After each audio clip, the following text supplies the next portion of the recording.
How do you integrate sine cube x and the limits are 0, x tends to pi? Now, there's a very easy way to integrate this. Obviously, you cannot just use your power rule or directly convert it into cos. You have to kind of see which identity sine cube x belongs to. So as you can see here, sine 3x is equal to 3 sine x minus 4 sine cube x. So what if you just rearrange this in terms of sine cube x? And that's exactly the function you're integrating. 3 sine x minus sine 3x divided by 4. So now all you need to do is you just have to plug that into your integral over here. In other words, this is just the integral of 0 limits to pi, 1/4 of 3 sine x minus sine 3x dx.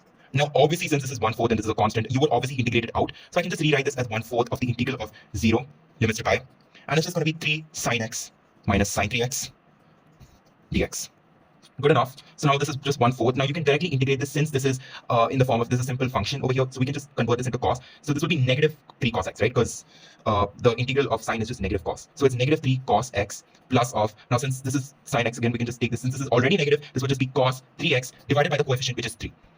That's good. And now the limits, as you know, will be the same, 0 limits to pi. So now you just have to kind of substitute these limits within this particular function. So this is just 1/4. This doesn't change. 1/4 of negative 3 cos x. Sorry, this negative would be inside this bracket. So this is negative 3 cos. We take the upper limit minus the lower limit, same strategy.